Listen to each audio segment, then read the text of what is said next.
ഏത് തരത്തിലുള്ള സൗഹൃദങ്ങളാണ്, ഫ്രണ്ട്ഷിപ്പാണ് നമ്മുടെ ജീവിതത്തിനകത്ത് മുന്നോട്ട് കൊണ്ടുപോകാനായി നാം തിരഞ്ഞെടുക്കേണ്ടത്? അപ്പോൾ സൗഹൃദം അല്ലെങ്കിൽ ഫ്രണ്ട്ഷിപ്പ് എന്ന് പറയുമ്പോൾ ഏത് പ്രായത്തിലുള്ളവർക്കും ഏത് അവസ്ഥയിലിരിക്കുന്നവർക്കും ഒരുപോലെ ആവശ്യമുള്ളതാണ് ഫ്രണ്ട്ഷിപ്പ് അല്ലെങ്കിൽ സൗഹൃദങ്ങൾ എന്ന് പറയുന്നത്. ഒരുപക്ഷെ സൗഹൃദങ്ങളാണ് ഒരു മനുഷ്യൻ്റെ നിലനിൽപ്പിന്, ആ മനുഷ്യനെ ഏറ്റവും അധികം സഹായിക്കുന്നതും ഈ സൗഹൃദങ്ങൾ തന്നെയാണ്. കൂട്ടുകാർ അല്ലെങ്കിൽ സുഹൃത്തുക്കൾ ഏത് തരക്കാരാകണമെന്ന് ചിലപ്പോഴൊന്നും നമുക്ക് ഒരു മാനദണ്ഡം വെക്കാനായിട്ട് സാധിച്ചെന്നിരിക്കത്തില്ല. വ്യക്തികളുടെ ബാക്ക്ഗ്രൗണ്ടും അവരുടെ രീതികളും അവരുടെ സ്വഭാവ രീതികളൊന്നും മനസ്സിലാക്കിയിട്ടായിരിക്കത്തില്ല നമ്മളൊരു വ്യക്തിയുമായിട്ട് സൗഹൃദത്തിലാകുന്നത്.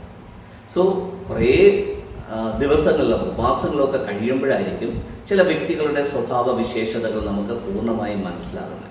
അപ്പോൾ നമ്മുടെ സൗഹൃദത്തിനകത്ത് നല്ല വ്യക്തികളും ഉണ്ടാകാം, മോശമായ വ്യക്തികളും ഉണ്ടാകാം. അല്ലെങ്കിൽ കുറച്ചുകൂടി ഇങ്ങനെ പറയുന്നതാകാം ശരി, ചില സുഹൃത്തുക്കളുടെ സ്വഭാവത്തിനകത്ത്, രീതികൾക്കകത്ത് നല്ലതായ കാര്യങ്ങളുണ്ടാകാം, മോശമായ കാര്യങ്ങളുണ്ടാകാം. അപ്പോൾ നാം ശ്രദ്ധിക്കേണ്ട കാര്യം ഇത്രയേ ഉള്ളൂ.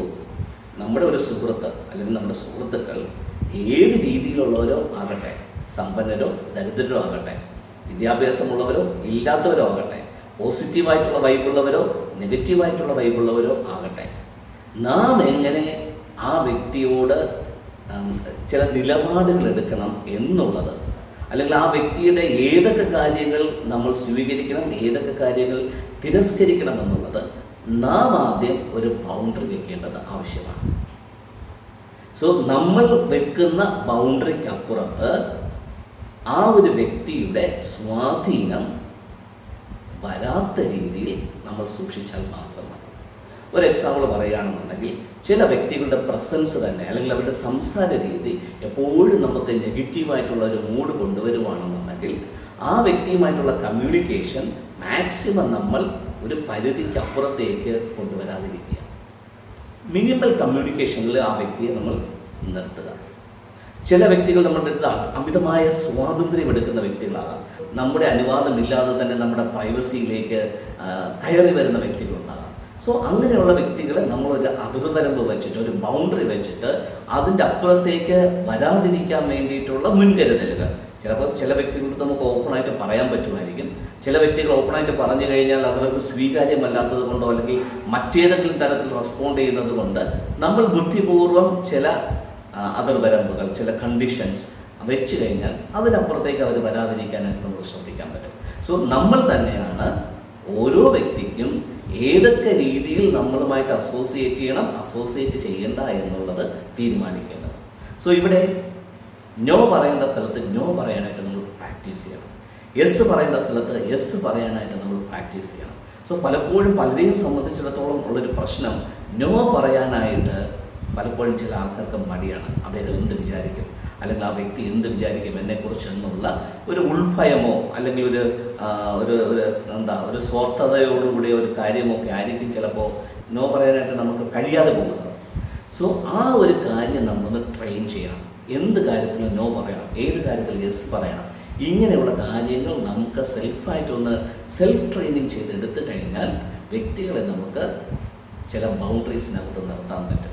ആരൊക്കെ ഏതൊക്കെ പൊസിഷനിൽ നിർത്തണമെന്ന് നമുക്ക് തീരുമാനിക്കാൻ പറ്റും. സോ അങ്ങനെയാണെന്നുണ്ടെങ്കിൽ എല്ലാ സൗഹൃദത്തെയും നമുക്ക് നല്ല രീതിയിൽ ഒരുമിച്ച് ചേർത്ത് മുന്നോട്ട് കൊണ്ടുപോകാൻ പറ്റും. ഇനി പലപ്പോഴും സുഹൃത്തുക്കളിൽ മെജോറിറ്റി ചിലപ്പോൾ ഇങ്ങനെയാകാം.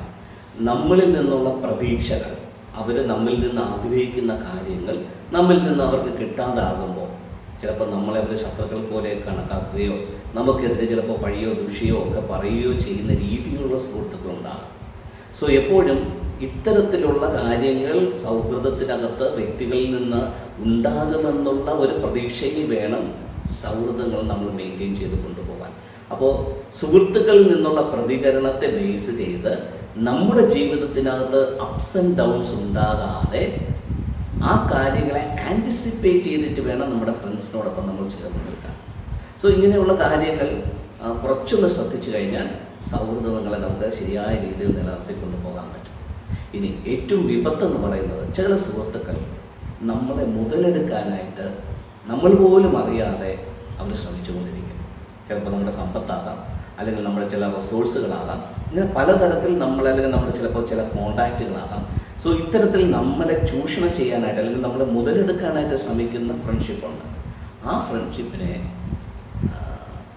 ഒന്ന് അവോയ്ഡ് ചെയ്യുന്നതാകും, അല്ലെങ്കിൽ അങ്ങനെയുള്ള ഫ്രണ്ട്ഷിപ്പിനെ നമുക്ക് ഏതെങ്കിലുമൊക്കെ തരത്തിൽ ബ്രേക്ക് ചെയ്യുന്നതാകും നമ്മുടെ സസ്റ്റൈനബിലിറ്റിക്ക്, അല്ലെങ്കിൽ നമ്മുടെ ശരിക്കുമുള്ളൊരു സമാധാനപരമായ ജീവിതത്തിനകത്ത് നമുക്ക് ആവശ്യമായിട്ട് വരിക.